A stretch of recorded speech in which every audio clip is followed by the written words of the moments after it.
अस्सलामुअलैकुम। तो भाई उम्मीद करता हूँ खैर खैरियत से होगे। तो आज पढ़ेंगे कंडक्टेंस एंड कंडक्टिविटी, साथ ही साथ दो न्यूमेरिकल भी कराऊंगा। पेपर के लिए मोस्ट इम्पॉर्टेंट है, तो बिल्कुल भी वीडियो को नहीं स्किप करना। पेपर में ये न्यूमेरिकल आ जाएंगे और फिर मुश्किल होगी, तो आसान भी बहुत है और पेपर के लिए इम्पॉर्टेंट है। तो चलो सबसे पहले शुरू करते हैं कंडक्टेंस और कंडक्टिविटी। रेजिस्टेंस और रेजिस्टिविटी समझा था, बिल्कुल इसका उलट जो है वो कंडक्टेंस और कंडक्टिविटी है। चलो समझते हैं कंडक्टेंस क्या और कंडक्टिविटी क्या है। भाई देखो, कंडक्टेंस ये होता है कि कितनी आसानी से आपके पास करंट गुजर पा रहा है किसी भी मेटल में से या किसी भी कंडक्टर में से। ठीक है, समझ गए ना। अब देखो मेरे पास ये एक कंडक्टर है या ये एक मेटल है, इसमें से गुजर रहा है करंट। तो करंट गुजर रहा होगा तो आपके पास क्या आ रही होगी, कंडक्टेंस आ रही होगी। क्यों? क्योंकि इसमें से जब करंट गुजर रहा है तो कितनी आसानी से गुजर पा रहा है, कितनी आसानी से चार्जेस फ्लो कर पा रहे हैं, ये आपके पास कंडक्टेंस हो गया। थोड़ा सा और आसानी से समझते हैं कि कंडक्टेंस को हमें समझना क्यों पड़ रहा है। देखो आपके पास ये दो आपके पास जो है वो कंडक्टर हैं या दो मेटल हैं, अलग अलग है। अब ये आपके पास हो गया कॉपर, ये हो गया आपके पास सिल्वर। अब समझ लो इसमें से करंट ज्यादा आसानी से गुजर रहा है, इसमें मुश्किल से गुजर रहा है। तो अच्छी कंडक्टेंस किस में होगी? चलो इसका जल्दी से जवाब दो, कमेंट सेक्शन में जवाब दो कि इसमें करंट बहुत आसानी से गुजर रहा है। करंट आसानी से गुजर रहा है, इसका मतलब है चार्ज आसानी से फ्लो कर रहे हैं। इसमें करंट थोड़ा मुश्किल से गुजर रहा है, गुजर तो पा रहा है पर थोड़ा मुश्किल से। तो कंडक्टेंस किसकी ज्यादा होगी, इस ब्लू वाले की या इस ब्लैक वाले की? बिल्कुल सही, ब्लू वाले की कंडक्टेंस ज़्यादा होगी। क्यों? क्योंकि जितना आसानी से करंट गुजरेगा उतनी ही कंडक्टेंस ज़्यादा होगी, जितना मुश्किल से गुजरेगा उतनी ही जो कंडक्टेंस है वो कम होगी। अब इसी को रेजिस्टेंस भी समझ लो कि अगर इसमें कंडक्टेंस ज़्यादा है तो फॉर्मूले के मुताबिक रेजिस्टेंस कम होगी। अगर इसके अंदर जो है वो कंडक्टेंस कम है तो क्या ज़्यादा है, रेजिस्टेंस। चलो बात समझ आ गई। अब ज़िंदगी भर याद रखना कंडक्टेंस क्या है कि कितना आसानी से करंट फ्लो कर पा रहा है किसी भी कंडक्टर में। अब आप जब कोई घर में तार लगाओगे तो आप क्या ढूंढोगे, ज़्यादा कंडक्टेंस हो कंडक्टर में, ताकि करंट आसानी से फ्लो करे, रेजिस्टेंस कम हो, तो आग वगैरह ना लगे, एनर्जी का लॉस ना हो। चलो इसी को डेफिनेशन से समझते हैं और छोटी मोटी बातें बता देता हूँ, यूनिट्स वगैरह फार्मूला वगैरह। इट इज़ डिफाइन एज, इसको समझाया जाता है या इसको डिफाइन किया जाता है इस तरह से, the measure of how easily. देखो मैंने जो बात की ना, इसमें पता किया जाता है या वैल्यू फाइंड की जाती है कि कितना इजी तरह से फ्लो कर रहा है चार्जेस। चार्जेस क्या होता है, इलेक्ट्रिक करंट। देखो भाई अक्सर बच्चा ना इलेक्ट्रिक करंट को लेके कंफ्यूज हो रहा होता है कि इलेक्ट्रिक करंट क्या है। तो इलेक्ट्रिक करंट यहाँ पे लिख लो अपने पास, हमेशा याद रखना। इलेक्ट्रिक करंट कुछ नहीं है, आपके पास फ्लो ऑफ चार्ज है, यानी I is equal to Q upon T. इसको ऐसे भी लिखा जा सकता है, अगर चार्जेस इलेक्ट्रॉन है तो E अपॉन टी। ठीक है, याद रखोगे जिंदगी भर कि कितने चार्ज फ्लो कर रहे हैं पर यूनिट टाइम में, ये आपके पास करंट होता है। तो ठीक है, फ्लो ऑफ इलेक्ट्रिक चार्ज या फ्लो ऑफ चार्जेस या electric current can pass through a material. अब मैंने यहाँ पर कंडक्टर बोला, अब हम कंडक्टर उसी को बोलते हैं जो कि इलेक्ट्रिसिटी को गुजरने देता है। ठीक है, आप मटेरियल भी कह सकते हो, मेटल भी कह सकते हो, आपकी मर्जी है। अब इसके जरा फॉर्मूले की तरफ आते हैं। फॉर्मूला क्या बता रहा है, दो चीजें बता रहा है फॉर्मूला कि भाई इसके मुख्तलिफ सिंबल यूज हो सकते हैं। अक्सर अगर आप खुद से स्टडी करते हो, सेल्फ स्टडी करते हो, तो मुझे पता है आप चैट जीपीटी भी यूज़ करते होगे, आप गूगल भी यूज़ करते होगे, और आप मुख्तलिफ यूट्यूब चैनल भी देखते होगे, बुक भी पढ़ते होगे और मुख्तलिफ टीचर्स को फॉलो करते होगे। तो मुख्तलिफ टीचर्स मुख्तलिफ सिंबल्स यूज़ कर रहे होते हैं। किसी ने कहीं से पढ़ा होता है, किसी ने यूट्यूब से देखा होता है, किसी ने जो है वो कोई बुक से पढ़ा होता है, तो इसलिए ऐसा होता है। तो आपको दो सिंबल बहुत ज़्यादा इसके देखने के लिए मिलेंगे। एक के यानी के मीन कंडक्टर, सी भी देखने के लिए मिल सकता है लेकिन सी बहुत कम है, रेयर है, सी नहीं दिखता। एक तो के देखने के लिए मिल सकता है, एक आपको जी देखने के लिए मिल सकता है। जी बहुत ज़्यादा देखने के लिए मिलेगा, इसलिए जी को मैंने फॉर्मूले के करीब लिखा है। तो जी और के दोनों का मतलब है कंडक्टर। ठीक है, कंडक्ट करना। और 1/R, आर तो हमेशा रेजिस्टेंस के लिए सेम ही मिलता है हर जगह।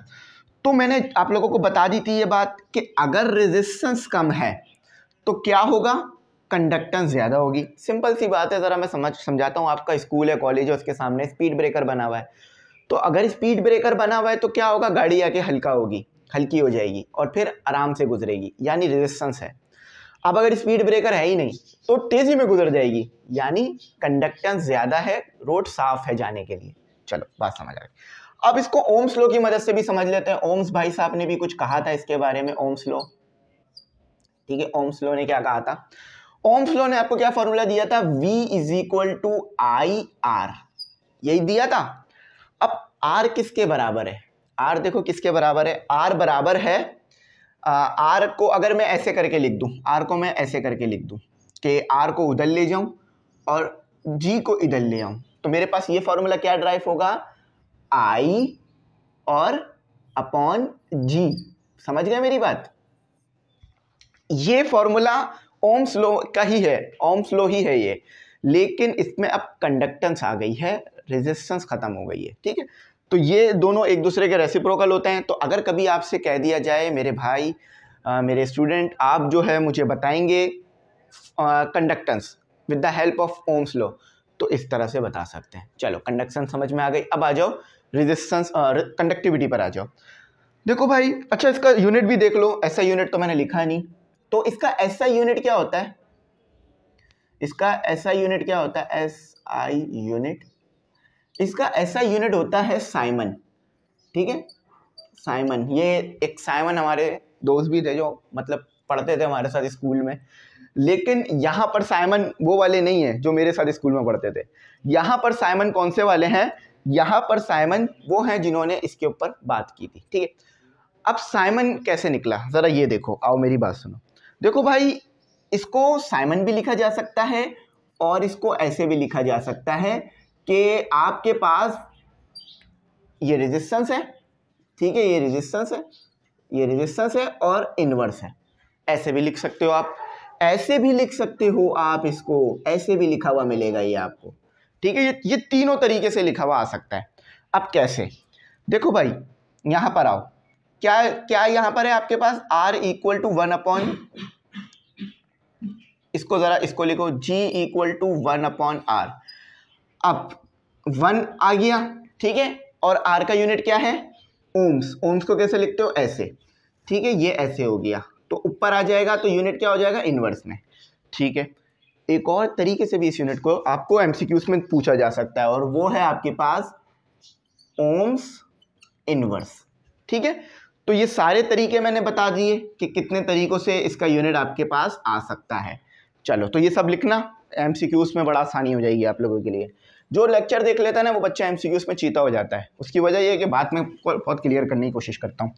तो भाई अब हम बात करते हैं कंडक्टिविटी क्या है। सबसे पहले तो सिंपल अगर वर्ड में कहूँ तो कंडक्टिविटी जो है वो रेसिप्रोकल होती है रेजिस्टिविटी का। ठीक है, ये बात याद रखना। देखो यहाँ लिखा हुआ भी है। अच्छा, इसको सिग्मा के सिंबल से रिप्रेजेंट किया जा रहा होता है, आपके बुक में भी यही सिंबल दिया है, तो मैंने भी सिग्मा रख लिया है यहाँ पे। अब किस तरह से ये होती है कंडक्टिविटी, इसको भी ज़रा समझो। आप सबको पता है रेजिस्टिविटी क्या थी? रेजिस्टिविटी थी नेचुरल रेजिस्टेंस। रेजिस्टिविटी देख लेते हैं। ठीक है, रेजिस्टिविटी क्या थी? Natural resistance of a conductor, ये रेजिस्टिविटी थी। तो कंडक्टिविटी क्या होगी? Natural conductance of a conductor is called conductivity. अब नेचुरल से क्या मुराद है? देखो, अभी आपने कोई सोर्स अप्लाई नहीं किया हुआ, ठीक है, जब सोर्स नहीं है तो करंट भी फ्लो नहीं करेगा। तो जब सोर्स नहीं है, सोर्स आपके पास नहीं है, तो उस वक्त क्या आपके पास रेजिस्टेंस आ रही है? ये रेजिस्टिविटी हो गई। अब उसी वक्त क्या कंडक्टेंस आ रही है? ये कंडक्टिविटी हो गई आपके पास। एक कंडक्टर में दोनों चीज़ें होती हैं, कंडक्टेंस भी होती है, रेजिस्टेंस भी होती है, कंडक्टिविटी भी होती है, रेजिस्टिविटी भी होती है। कंडक्टेंस कब आएगी? जब बैटरी कनेक्ट है, और रेजिस्टेंस कब आएगी? जब बैटरी कनेक्ट है। कंडक्टिविटी कब आएगी? जब बैटरी कनेक्ट नहीं है। रेजिस्टिविटी कब आएगी? जब बैटरी कनेक्ट नहीं है। ठीक है, समझ में आ गई। अब इसको ज़रा सा देख लेते हैं क्या लिखा हुआ है। Conductivity is the reciprocal of the resistivity, जो बुक में लिखी हुई है वही बात बता दी।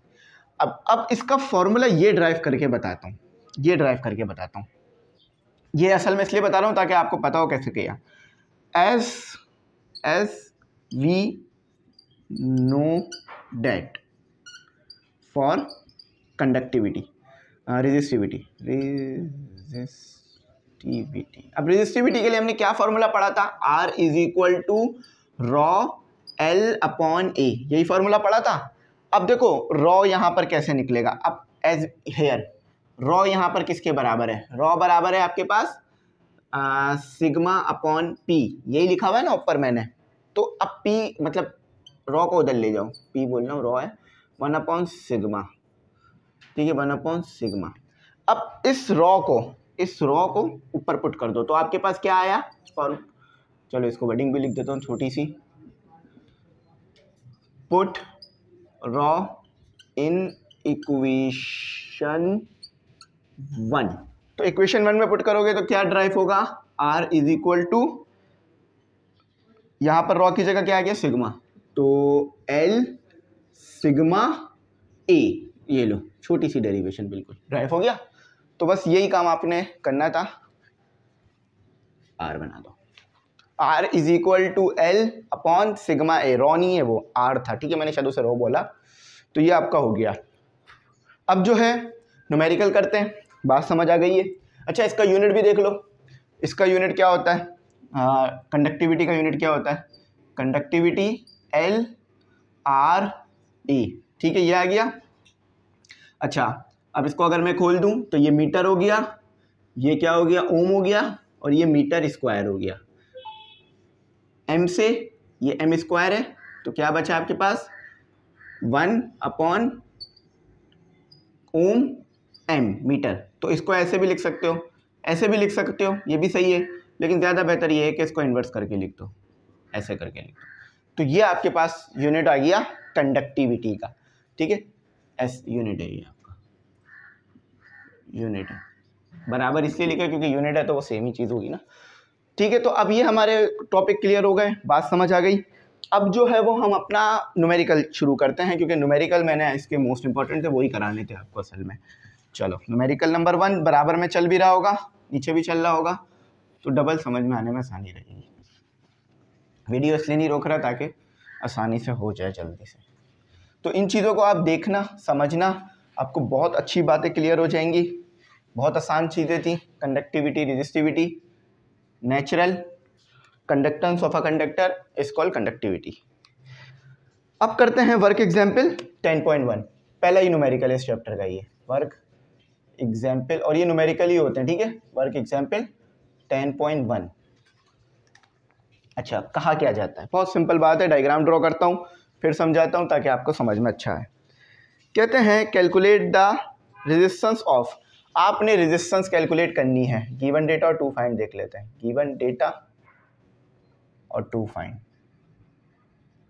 सबसे पहले रेजिस्टेंस ही मांग लिया तो रेजिस्टेंस को मार्क कर लेते हैं। Calculate the resistance of 100 metre rolls. अब देखो आपको जो तार है ना वो रोल में दिया हुआ है, फॉर एग्जाम्पल ऐसे ऐसे करके दिया हुआ है, ये एक आपके पास रोल है, इसके ऊपर तार लिपटा हुआ है, ठीक है तार लिपटा हुआ है, तार लिपटा हुआ है, ठीक है तार लिपटा हुआ है, तो मैं ऐसे बना रहा हूँ, ये तार लिपटा हुआ है। देखा होगा ना आपने, अगर आपने कभी केबल लगवाई हो अपने घर में तो वो लोग क्या करते हैं, केबल का वायर लाते हैं, तो ऐसे तो नहीं है कि वो एक बंदा पहला एंड पकड़ के चल रहा होता है दूसरा दूसरा, नहीं, वो तो एक रोल लाते हैं उसमें से केबल का वायर निकालते रहते हैं। आपके घर में भी अगर इंटरनेट लगा हो तो भी वो केबल का रोल लेकर आए होंगे, तो भी पता है आपको सारी बातें। अब देखो बेशक अगर ये तो मैंने इनको आपस में कनेक्ट नहीं किया, अगर थोड़ी और बेहतर डायग्राम बनाऊं तो ये ऐसे बनेगी, ठीक है ये ऐसे आपस में जुड़ा रहेगा, ये जुड़ा रहेगा, ये जुड़ा रहेगा, ऐसे ये जुड़ा रहेगा, ठीक है। अब समझ लो ये मैंने थोड़ा सा बाहर निकाल लिया अपने तार को, अपने तार को बाहर निकाल लिया, अपने तार को बाहर निकाल लिया, बाहर इसलिए निकाल लिया ताकि मैं आप लोगों को पढ़ा सकूं। चलो अब ये तार, ये क्या है 100 मीटर का 100 मीटर तार का रोल है, यानी इसमें 100 मीटर तार मौजूद है। कितने मीटर है 100 मीटर का तार है। अब क्रॉस सेक्शनल एरिया कैसे निकलेगा, अब इसी हिस्से को ना, इसी हिस्से को, ये वाला हिस्सा मैं इसको बड़ा करके यहाँ बना रहा हूँ, तो ये ऐसे होगा, है ना तार है तो ऐसे होगा, चलो ये बड़ा करके बना दिया। अब देखो ये तो इसकी लेंथ है, ये तो इसकी लेंथ है, इसमें तो कोई मसले की बात नहीं है। ये जो चीज़ होती है ना, ये जो चीज़, ये क्रॉस सेक्शनल एरिया कहलाता है। अभी तो आपको निकाल के दिया हुआ, बड़ा आसान काम कर दिया, लेकिन अक्सर ये चीज़ निकाल के नहीं दी जाती, पूछ ली जाती है। तो ये जो ऊपर का हिस्सा है, आपको ये ढकना नजर आ रहा है, ढक्कन नजर आ रहा है, इस ढक्कन के जो ऊपर का हिस्सा है ये क्रॉस सेक्शनल एरिया कहलाता है। तो ये एरिया है, ये असल समझाना था। अब इसकी क्या लेंथ दी हुई है, 2.5 मिलीमीटर स्क्वायर। अब देखो मिलीमीटर स्क्वायर तो सही यूनिट नहीं रहेगा, हमें मीटर स्क्वायर चाहिए होगा। एसआई का सिस्टम है, एसआई में गेम करनी है सारी। अब देखो मैं मिलीमीटर से मीटर में कैसे ले जाना है। सबसे पहले तो लेंथ मुझे पता चल गई 100 मीटर पर है, ठीक है। उसके बाद मुझे एरिया पता चल गया 2.5 मिलीमीटर पर स्क्वायर है। अब देखो आप अच्छी तरीके से जानते हो, मिलीमीटर से मीटर में जाना हो तो आप डिवाइड कर देते हो 1000 से, सिंपल बात है। लेकिन यहाँ 1000 पे स्क्वायर आएगा, क्यों? क्योंकि यहाँ मिलीमीटर नहीं है, मिलीमीटर का स्क्वायर है, तो यूनिट कन्वर्जन में भी स्क्वायर डालना होगा। अगर आपने सिर्फ 1000 रखा तो आपने मिलीमीटर से डिवाइड किया, तो वो एरिया नहीं बनेगा, वो लेंथ बन जाएगी। तो मिलीमीटर के स्क्वायर यानी 1000 का स्क्वायर रखना होगा। बात क्लियरिटी में आ गई। अब इसकी क्या वैल्यू आएगी ये भी देख देते हैं, ठीक है, ये भी पता कर देता हूँ ताकि आसान हो जाए आप लोगों के लिए ना काम। तो कैलकुलेटर अभी मेरे पास अवेलेबल नहीं है, तो इसी को यूज़ कर रहा हूँ, छोटी सी कैलकुलेशन है इसलिए। 2.5 डिवाइडेड बाय 1000 पर स्क्वायर, तो ये बहुत छोटी वैल्यू आ रही है। 2.5 10⁻⁻6, ठीक है, 2.5 10⁻⁻6। अब ये मीटर स्क्वायर में चला गया, ठीक है। अच्छा, पता क्या करना था, आर पता करना था। सोल्यूशन की हेडिंग डालते हैं। एक चीज़ और भी दी हुई होगी, वो होगी कंडक्टिविटी या रेजिस्टिविटी। कॉपर वायर, अच्छा ये वायर कॉपर का है, पता चल गया। If the resistivity of copper at 20 Celsius, देखो यहाँ पर आपने 20 सेल्सियस को एज अ स्टैंडर्ड मान के चलना है कि भाई 20 सेल्सियस पर इतनी रेजिस्टिविटी आ रही है, तो आपकी जो कैलकुलेशन आ रही है वो 20 सेल्सियस के लिए। तो रेजिस्टिविटी की वैल्यू क्या दी हुई है, सिंबल जो है वो आपके पास आ गया रॉ का, तो 1.72 मल्टीप्लाई 10⁸8 ओम मीटर, ठीक है। अब ये तो स्टैंडर्ड दिया हुआ है, तो इसको तो कन्वर्ट नहीं करना। अब यूनिट लिखते हैं, सिंपल यूनिट मतलब फॉर्मूला लिखते हैं, R is equal to rho L A. अब कुछ भी नहीं करना, बस वैल्यूज सब पुट करनी है इसमें। रॉ क्या दिया हुआ है, 1.72 मल्टीप्लाई 10⁸8, देखो ऊपर लिखा हुआ भी है आपके पास। एल क्या दिया हुआ है, एल दिया हुआ है 100 मीटर पर, ठीक है। और एरिया क्या दिया हुआ है, 2.5 मल्टीप्लाई 10⁻⁻6। कोई स्क्वायर वगैरह नहीं है, तो बस डायरेक्ट आंसर आएगा। चलो ये लो आंसर देख लो इसका। तो ये आ गया आपका 1.72 exponent -8 multiply 100 divided by 2.5 exponent -6। Answer is 0.69। अगर इसे मैं राउंड ऑफ करूँ ना तो 0.7 आ सकता है, तो 0.6। अब बुक में थोड़ा सा अलग है आंसर, लेकिन कोई मसला नहीं है, हमारा भी चल जाएगा, कोई ज़्यादा फ़र्क नहीं है हमारे आंसर में, ठीक है। ऐसा भी लिखोगे चल जाएगा बोर्ड में। चलो तो इसका जवाब आ गया। नेक्स्ट क्वेश्चन की तरफ मूव करेंगे, नेक्स्ट न्यूमेरिकल की तरफ मूव करेंगे, ठीक है। अच्छा नेक्स्ट न्यूमेरिकल, हाँ यहाँ से रिमूव होगा, बस यहाँ से रिमूव होगा। न्यूमेरिकल नंबर 2 आ गया। डेटा देखते हैं और आंसर की तरफ चलते हैं जल्दी से। कहते हैं 20 मीटर यानी लेंथ आपको यहाँ दे दी, मैं डायग्राम ड्रॉ करता हूँ ताकि आपको समझने में बड़ी आसानी हो जाएगी बात। तो इसकी जो लेंथ है यहाँ से लेकर यहाँ तक की, वो 20 मीटर पर है, 20 मीटर, ठीक है। 20 metre length of cable has a cross sectional area. अब इसका भी एरिया दिया हुआ है, यही क्रॉस सेक्शनल एरिया होता है, याद रहेगी ना बात, ठीक है। तो ये आपको कितना दिया हुआ है, ए है ये है 1 मिलीमीटर स्क्वायर। छोटा तार होता है तो उसका एरिया कम ही होता है, ठीक है। एंड अ रेजिस्टेंस भी दे दी, यानी ये रेजिस्टेंस ऑफर कर रहा होगा, करंट फ्लो करने में मुश्किल हो रही होगी, वो दे दी आपको 5 ओम्स पर। ऐसे लिख लो या ऐसे लिख लो, एक ही बात है, ज़्यादा बेहतर ऊपर वाला तरीका होता है। बीच में लगा देता हूँ मैं और, ठीक है। Resistance of 5 ohms. Calculate the conductivity of the cable. अब देखो ज़रा वैल्यूज़ लिखते हैं। लेंथ आपके पास आ गई 20 मीटर पर, ठीक है। और एरिया आपका आ गया 1 मिलीमीटर, लेकिन ये एरिया तो गलत है, ये तो मिलीमीटर स्क्वायर है, आपको मीटर स्क्वायर चाहिए होता है। 1 डिवाइडेड बाय 1000 पर स्क्वायर, ठीक है, मतलब 1000 का स्क्वायर, पर नहीं का कह रहा हूँ मैं, ये अक्सर पर लगा के बोल रहा हूँ अल्फाज। चलो तो 1 को डिवाइड कर दो 1000 के स्क्वायर से, तो आपके पास बड़ी छोटी वैल्यू आएगी 1.0 मल्टीप्लाई 10⁻⁻6 मीटर स्क्वायर, ठीक है। पता क्या करना है, कंडक्टिविटी तो सैम्बल ये आता है। अच्छा, बाकी सारी चीज़ें आ चुकी हैं, सोल्यूशन पे हेडिंग डालते हैं। एक चीज़ रह गई है, वो है रेजिस्टेंस, वो दे दी आपको 5 ओम की, ठीक है, सारा डेटा निकल गया। अब फॉर्मूले की तरफ आते हैं। फॉर्मूला आपको मैंने पढ़ाया था अभी थोड़ी देर पहले, R = L सिग्मा ए, यही था। सिग्मा को उधर ले जाओ तो कौन नीचे आएगा, R नीचे आएगा। वैल्यू पुट करो, L कितनी है 20 की है, R कितने की है 5 की है, और इसी के साथ साथ एरिया कितना है 1.0 मल्टीप्लाई 10⁻⁻6। तो ये आंसर आपका कुछ आता है इस तरह से। देखो आंसर क्या आ रहा है, 20 डिवाइडेड बाय 5 मल्टीप्लाई 1.0 एक्सपोनेंट -6, तो बड़ी वैल्यू आ रही है, तो 4.0 मल्टीप्लाई 10⁻6, 4.0 मल्टीप्लाई 10⁻6। अब यूनिट क्या था, ओम्स मीटर, लेकिन इनवर्स में, ठीक है, ये याद रखने की बात थी। चलो ये आंसर हो गया, डायग्राम भी आपके सामने है, वेरिफिकेशन। अब ऐसे नहीं दिया हुआ उन्होंने, आपको ये नहीं पता बात की कि प्रीफिक्स जो है 6 मेगा इसके बराबर होता है, तो आप इधर दिख नहीं रहा होगा, लाइट पड़ रही होगी, इधर लिखता हूँ कि आपके पास प्रीफिक्स जो है वो इसके बराबर होता है मेगा के। जब भी आ जाए मल्टीप्लाई 10⁻6 यानी मेगा की बात हो रही है, तो इस साइंटिफिक नोटेशन को प्रीफिक्स से रिप्लेस कर दो, 4 mega ohms inverse metre inverse, ऐसे दिया हुआ है आपको। अब अगेन पेपर में ऐसे लिख दो या ऐसे लिख दो, नंबर पूरे आएंगे, टीचर देखते ही बात समझ जाता है, उसको मुश्किल नहीं होती।